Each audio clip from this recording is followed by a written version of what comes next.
Pronto, já entendo. Já vai no Brasil, né?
Mas assim, é um tema-chave de vestibular, tem população. Todo vestibular cai na questão da população. Todos. Então, eu vou tentar falar da forma mais atualizada possível. Tá ok?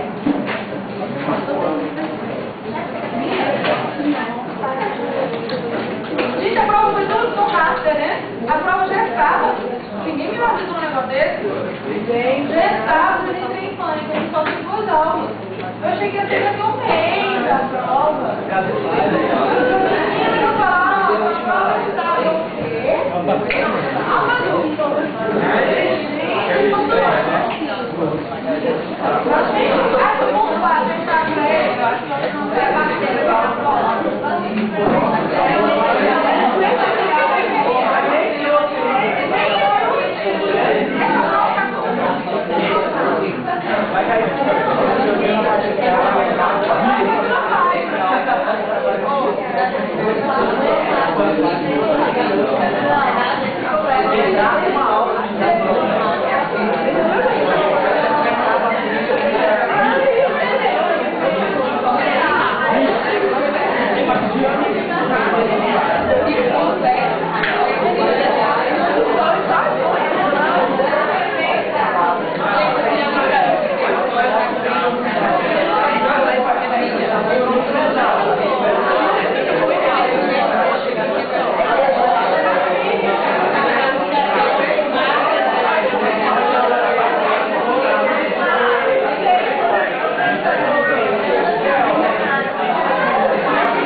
Esse é um tema, vamos lá? Seguinte, esse é um tema que sempre cai na prova de vestibular. Assim, qual certeza que você tem sobre a prova? Que vai ter uma questão sobre globalização e outra questão sobre população. O resto eu não sei te falar. Então, o porquê de trabalhar repetidamente população? Quando os professores de geografia falam demais de população, crescimento populacional, que realmente é um tema muito abordado nas provas. Tá? É importante você relembrar determinados conceitos que de repente podem passar desapercebidos. Okay? Olha só, quando a gente fala em crescimento demográfico, você tem que ter um cuidado muito grande. Por quê? Porque o crescimento demográfico pode acontecer pela diferença de natalidade e mortalidade, ou pode acontecer por movimentos imigratórios ou emigratórios. Tá? Então tem que ter um cuidado enorme em relação a isso. Tá? Acontece o seguinte: esse crescimento demográfico, pela diferença de natalidade e mortalidade, ele chama-se crescimento vegetativo. Tá? Então, o crescimento vegetativo faz parte do crescimento demográfico, mas ela não é a única forma de crescimento demográfico. Quando a gente fala em crescimento demográfico vegetativo, que é a diferença de natalidade e mortalidade, a gente vai lembrar do seguinte, das fases. Por exemplo, se você voltar no tempo e no espaço, no século XIV, na Europa, eles pensando naqueles castelos, né, aqueles palácios europeus, isso aqui é do século XIV, isso aqui é do século XV, pensando assim, o que acontecia ali, né? Há séculos atrás, você fica assim, gente, mas devia ser muito doido, né? As pessoas se vestiam cheias de pano, não tomavam banho, não tinha banheiro ali dentro, né? Era uma loucura, é totalmente diferente da concepção de vida que a gente tem hoje, completamente diferente. Então, não sei se vocês já repararam, nessas grandes telas, os grandes quadros do século XIV, do século XV, até do século XVI, como as pessoas não sorriem, os quadros, viu? As pessoas não sorriem. É porque elas tinham os dentes estragados, porque não tinham todos os dentes. Né? É sério. Porque não existia a consciência da higiene bucal. E as pessoas comiam muita proteína. E outra coisa que diminuía a expectativa de vida. A nobreza, como símbolo de status, ingeria muita proteína. Eles comiam muita carne, muito leite, muito ovo. Por quê? Porque os servos comiam as frutas, pegavam as frutas, as verduras, né, adaptavam pratos, as aves. Agora, a nobreza comia carne vermelha, leite, ovo. Então, esse excesso de proteína fazia com que as pessoas tivessem doenças crônicas renais. Por exemplo, olha, eu dou um conselho para vocês, gente, olha aqui. Aqui em Brasília, esse período é muito seco. Então, a gente não sente, mas a gente está perdendo água numa quantidade muito grande o tempo inteiro. Então, além de beber muita água, você tem que comer menos proteína. Porque a proteína, ela tem uma dificuldade maior de ser filtrada pelos rins. E a gente tende a comer muita proteína, porque proteína é gostoso. Então, você fala assim, tem uma salada, aí tem um bifão lá do caro bife. Você come muito, mas se comer carne demais, e a carne tem sal, você não vai comer um bife sem sal, porque é horrível. Aí você coloca um sal na proteína, aí come um ovo, aí daqui a pouco toma um copo de leite, um milkshake, não sei o que, aí vai, tem que tomar muita água. Você sabe por que as pessoas em Brasília têm tantos problemas renais? É por causa desse período seco. E as pessoas comem muita proteína. Isso diminuía a expectativa de vida das pessoas no século XIV. A expectativa de vida média era de 48, 50 anos. Quando a pessoa vivia muito tempo, vivia 50 anos. E a nobreza não passava dos 35. Os nobres morriam mais cedo, exatamente por esses hábitos alimentares. Então, gente, nesse período, eu querendo só chegar num ponto. Nasciam muitas pessoas, mas morriam muitas pessoas também. Então, o crescimento vegetativo era relativamente lento. Nasciam muitos, mas morriam muitos. Então, não havia acelerado o crescimento demográfico. Aí veio a Revolução Industrial.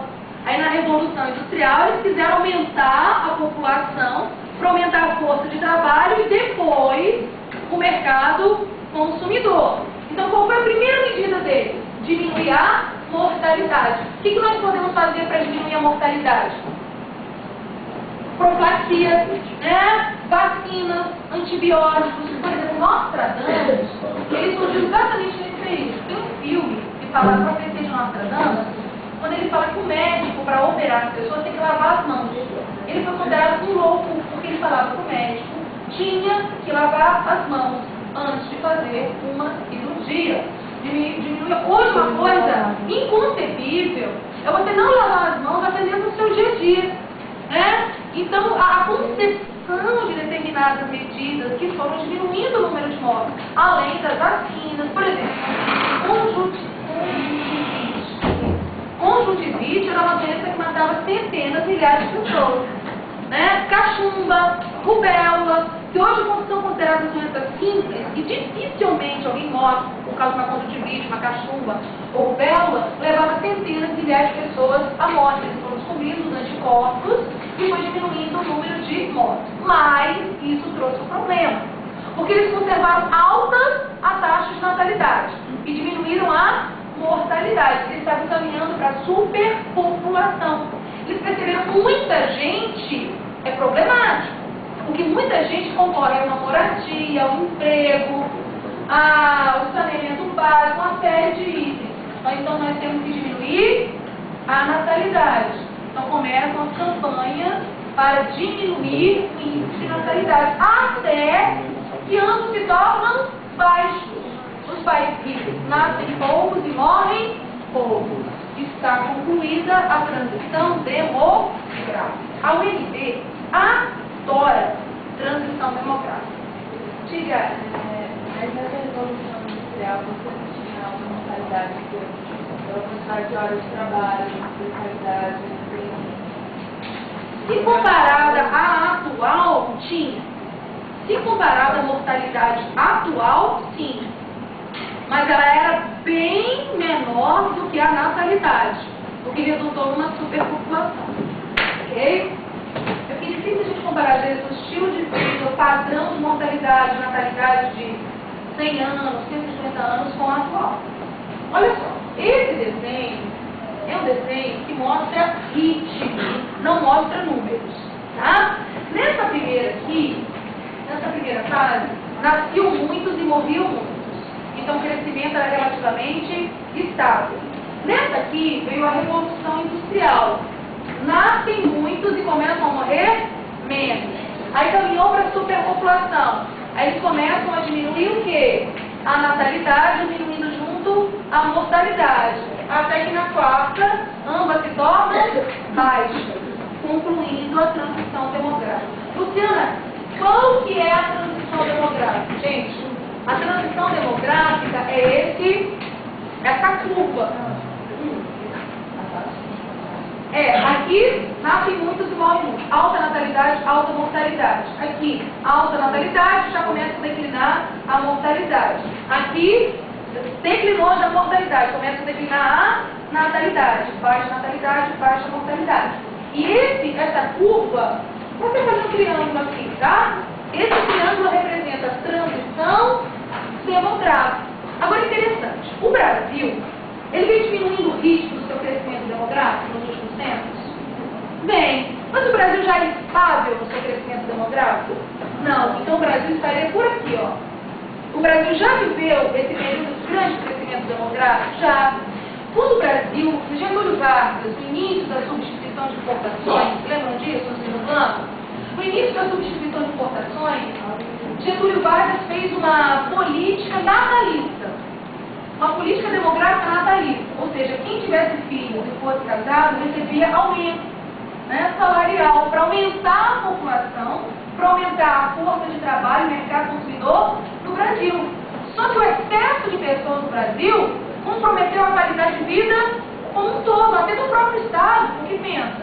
Um Estado com excesso de pessoas, um Estado que tem que investir muito em saúde, educação, transporte. Então, campanha anti-natalidade, abolindo a velha política natalista. O Brasil, ele já passou por esse período, alta natalidade e alta mortalidade, passou no período da industrialização pelo acelerado crescimento demográfico, na substituição de importações, e o Brasil agora passa pelo declínio da natalidade e mortalidade. Sabe uma coisa que a OMB pede com certeza? O seguinte, na transição demográfica, o que vem primeiro até se atingir a estabilidade? A natalidade ou a mortalidade? Os dois juntos não, não cai não. Cai primeiro. Mortalidade. Gente, isso aqui não cai não. Dispensa em prova. Você sabe por que quase todo mundo fala natalidade? E quando a gente pensa Em transição demográfica, crescimento demográfico, a gente pensa na palavra natalidade. É uma coisa imediata, é uma coisa assim natural, instintiva. Você fala, gente, crescimento demográfico, com a palavra na hora, natalidade. Por isso que no começo da aula, gente, além da diferença de natalidade e mortalidade, temos a imigração e a emigração, para você não ficar achando que crescimento demográfico é só natalidade e mortalidade. Ok? Então cai primeiro na transição demográfica, cai primeiro a mortalidade.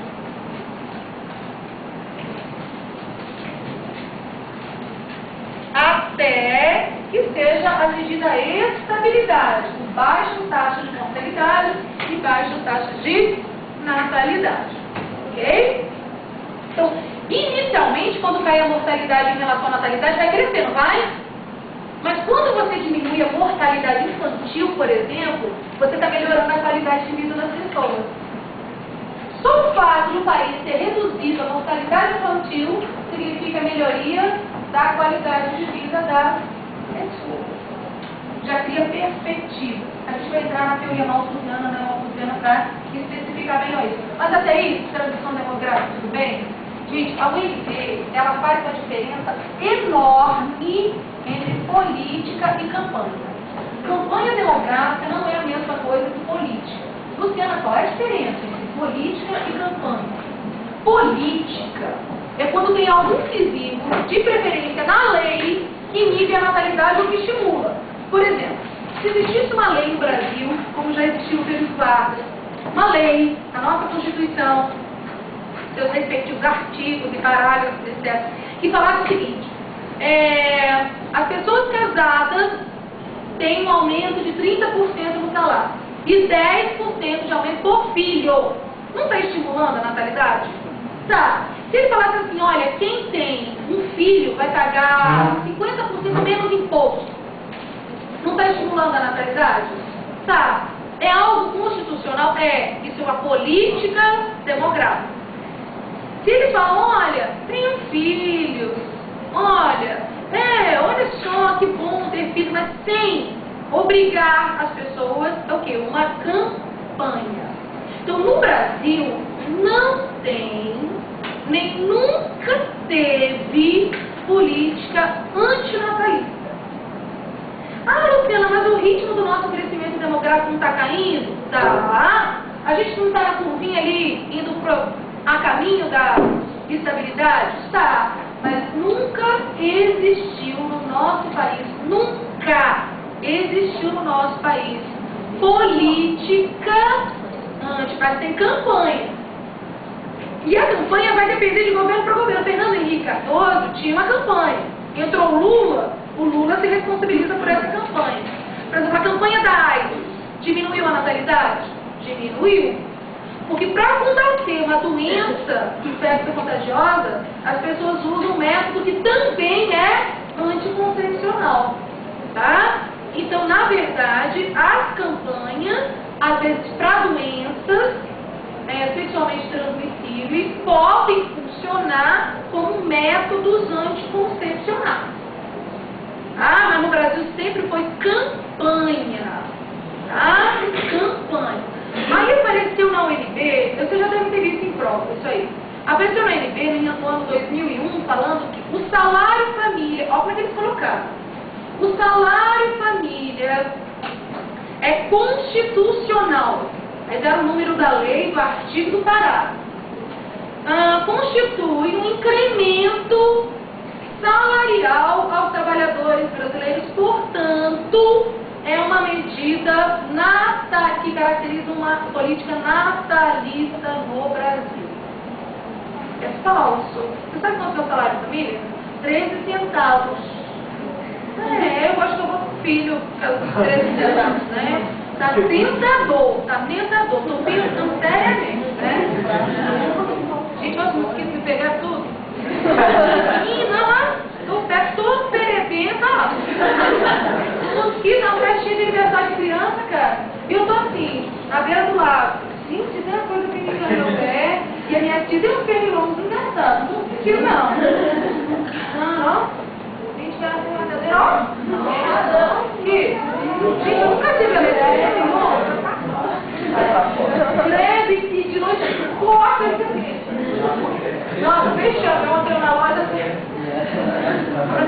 devia, né?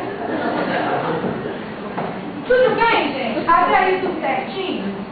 Então, se falarem para você, tá? No Brasil tem uma excelente política democrática, antinatalista, por isso, falso. Já existiu no período militar, sei lá, eles gostam assim de coisas mirabolantes, né? No período militar, uma política democrática antinatalista. Falso. Tudo bem? E na transição democrática cai simultaneamente natalidade e mortalidade. Falso. Cai primeiro a mortalidade. Ok? Gente, olha só. Crescimento negativo. Isso aqui é interessante. Isso aqui pega a galera em vestibular com a maior facilidade. Vocês não passam do primeiro ano? Todos aqui fizeram passo do primeiro ano? A grande maioria. Tem alguém aqui que não fez o passo do primeiro ano? Que às vezes vem de outro estado, né? Tudo bem. No passo do primeiro ano, caiu uma questão, aliás, um item, que falava o seguinte: todos eles aqui fizeram essa prova. A grande maioria. Falava assim: em vários países da União Europeia é observado o crescimento demográfico negativo em razão do grande número de idosos que existe nas populações desses países. Você marcaria verdadeiro ou falso? Verdadeiro ou falso? Falso, né, gente? Primeiro, onde é que está o erro? Em vários. Então, em poucos países da União Europeia existe o crescimento negativo. Crescimento negativo é quando morre mais do que nada. Quando você tem um país que tem muito idoso, é um país que tende a ter alta taxa de mortalidade. Aí eles colocaram no vestibular como retrasado. Países com altas taxas de mortalidade são países com problemas socioeconômicos. Não é obrigatório? Não. Um país não pode ter um grande número de idosos, com excelente qualidade de vida e ter uma mortalidade alta? Pode. Você não viu o Roberto Marinho, com 98 anos, milionário, com tudo à disposição, não morreu? Gente, a tendência da gente, quando chega a idade idosa, é essa. Se chegar. Por exemplo, eu estou me aproximando mais que vocês. Você fala, não é triste, não vou ter de novo. Essa é a tendência das coisas. Você vai ficando mais velho, a probabilidade de você morrer é maior do que uma pessoa mais jovem. Né? Porque, graças a Deus, eu já estou numa idade bem conservada, etc. Mas, sabe que eu não sei lá. Olha só, olha o parâmetro. Quando eu tinha 14, 15 anos, eu achava assim, uma pessoa de 30, 35 era coroa. Não, coroa. Cara, hoje fico, gente, já pensou que eu não coroa? Sério, dá depressão. Aí quando eu tava com uns 20, eu pensava assim, não, uma pessoa uns 40 e pouco. Até perguntei para as meninas, para você e para a Thaís, o que vocês acham coroa? Ela, uns 40 e pouco. Né? Já falou um tempo. Porque o nosso referencial vai mudando. Por exemplo, a minha sogra, ela tem 75 anos. Minha sogra. Ela tem 75 anos. Aí ela fala assim, minha filha, aquela menina. A filha dela tem 50 anos. Aquela menina mocinha, que vem a fulana, mocinha. Por quê? Porque o referencial é outro. Tá entendendo? Outro dia eu cheguei na loja aqui tão deprimida, porque a mulher falou assim, gente, essa coisa de preço demais. Eu fui olhar vestido de noiva, né? Aí eu cheguei na loja, aí eu cheguei na loja, eu falei, pois é, tal, eu quero vestido de noiva, assim, modelo e tal, e a moça chegou assim, olhou pra mim, não falou nada. Ela, pois é, e tal, fui olhar por faixa etária, porque as noivas de 30, eu falei, não, me encaixa no primeiro perfil. Não, porque a minha mãe, aquela boca dela, minha filha, você com 32 anos, não, mas cala a boca. Sabe? E eu tenho essa idade, ela tá pensando que eu tenho menos. Mas eu filho, que é uma nóia de estar falando a minha idade pra todo mundo. Aí a mulher, deprê demais. Nada. Então, o seguinte. negativo é quando morre a criança. Então, os países que têm muitos velhos tendem a ter uma mortalidade maior em razão do grande número de idosos. Bem, aí tem coisas interessantes, tem coisas legais para falar no planejei. Sabe por que eles colocaram isso na prova do PAS? Porque uns 20 anos, mais ou menos, uns 25 anos atrás, vários países europeus tinham crescimento negativo. Vários países tinham crescimento negativo.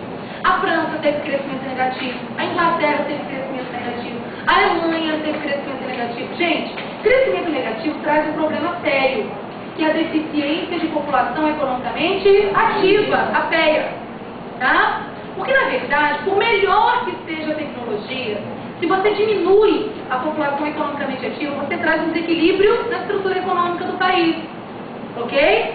Então, eles tiveram que incentivar a imigração para poder compensar a falta de população economicamente ativa.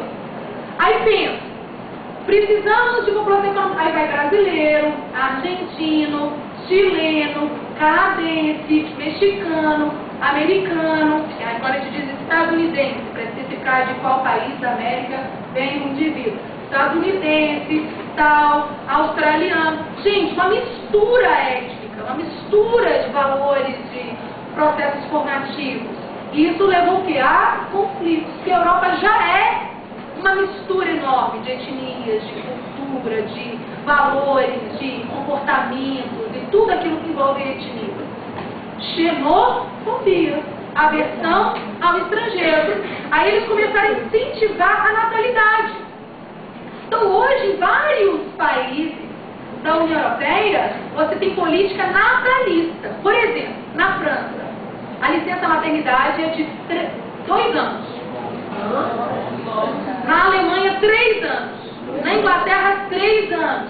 Na Alemanha, você, além dos 3 anos de licença maternidade, você ganha um enxoval completo do bebê, o berço e o primário, e assistência na sua casa, diariamente. E vocês acham que esse assistência não é?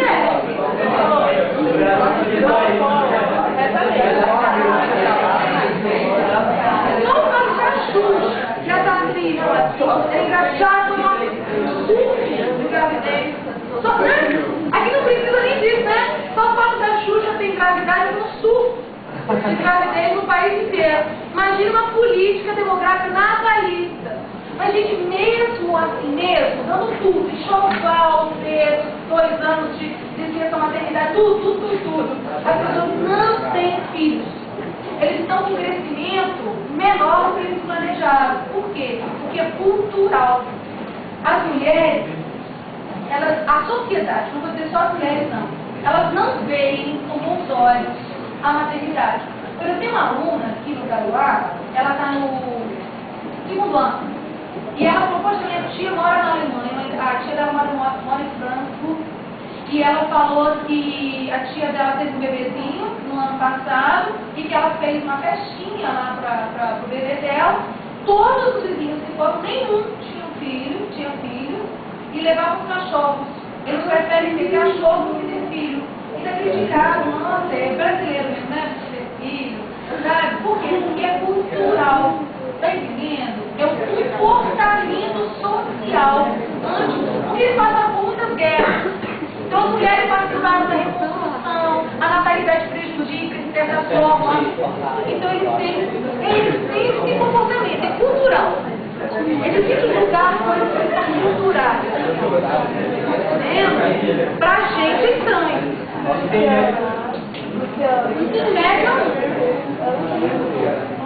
Mas isso não tem política antinatalista.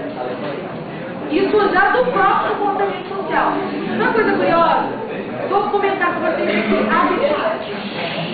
rapidinho. Seguinte, no Japão tem política demográfica antinatalista.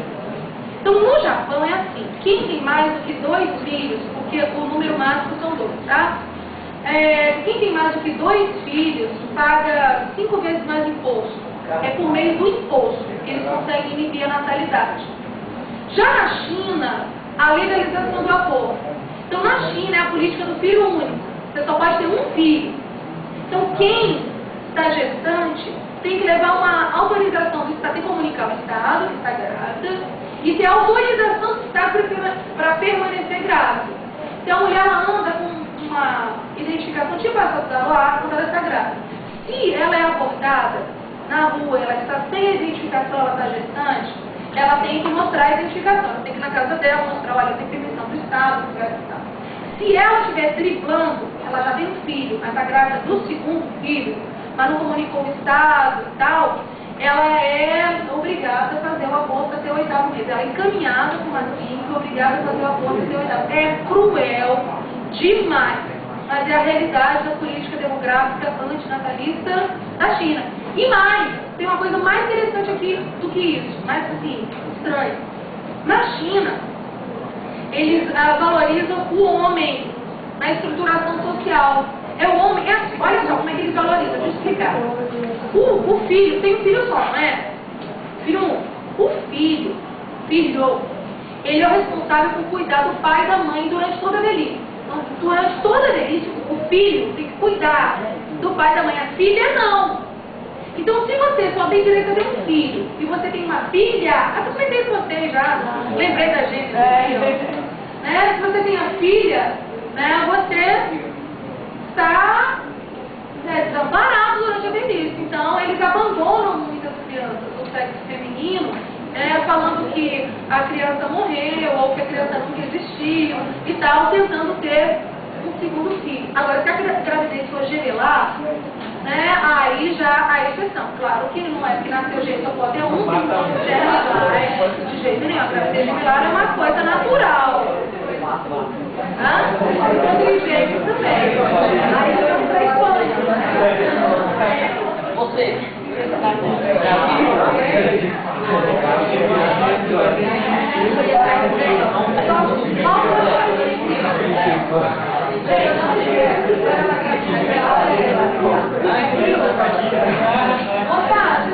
Deixa eu terminar aqui rapidinho. Vou encerrar o conteúdo falando uma coisa muito importante e que eu nunca falei para o pessoal aqui no Galo. Se você viu em outra escola, beleza. Malthus, eu vou voltar só um pouquinho em Malthus e vou falar uma coisa que eu nunca expliquei que cai na prova da UNB. Malthus, ele se preocupava muito com a superpopulação, lembra disso? Acreditava que a população crescerá problemas geométricos, alimentos, aritméticos. Mas, segundo Malthus, para conter o excesso populacional, seriam necessárias guerras, né? Epidemias, casamentos tardios, abstinência sexual e tudo. Então, Malthus, ele pregava medidas naturais para controlar o excesso de pessoas.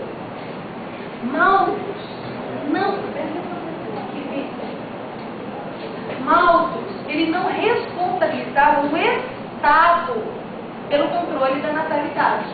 O Estado não tinha que fazer nada para controlar a natalidade. Você sabe por quê?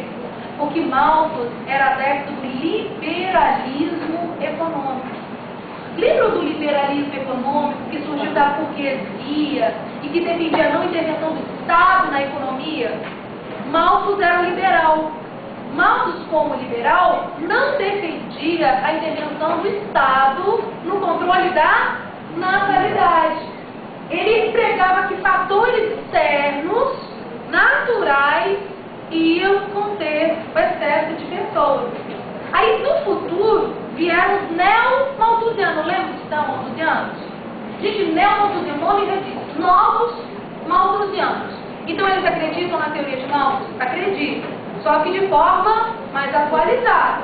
Eles falam, qual é a culpa da pobreza no mundo? Excesso de pessoas. E de quem é essa culpa? Dos países pobres que têm acelerado o crescimento demográfico. Aí os neo-malthusianos, eles defendem a intervenção do Estado no controle da natalidade. Por exemplo, os neo-malthusianos defendem que o Estado deve criar políticas antinatalistas nos países pobres para conter o excesso de pessoas que vai causar problemas sociais. Então, por exemplo, isso não cai em prova vi várias vezes, falando assim, um exemplo, no país tal existe uma política que legaliza o aborto. Trata-se de um país subdesenvolvido com altas taxas de natalidade. Essa prática é uma prática neomalthusiana, verdadeira. Toda política antinatalista desenvolvida para país pobre é uma prática neomalthusiana. Por quê? Porque a pobreza é causada pelo acelerado crescimento demográfico. A UNB, eu lembro do Telmo demais dessa questão. O Telmo, professor de geografia, amigo nosso. Nessa questão, né, o Telmo, ele fez uma série de considerações, e eu sempre faço uma colocação sobre isso. A UNB citou um exemplo, tá, de uma fábrica no Nordeste que conseguiu a autorização do Estado para fazer ligadura de trompas em 50 mulheres. Eles davam esse exemplo, né? No Brasil, no estado tal, a fábrica conseguiu a autorização do Estado, a título de experiência, de laboratório, fazer a ligadura de trompas de 50 mulheres. Que é ilegal, né? Se não tem autorização do Estado, é uma prática ilegal. Aí fez a esterilização de 50 mulheres. Aí embaixo, o Brasil possui uma política antinatalista falsa. Trata-se de um procedimento neoliberal. É um procedimento neoliberal, porque o Brasil é um país pobre, que está diminuindo a natalidade como redução da pobreza. Não?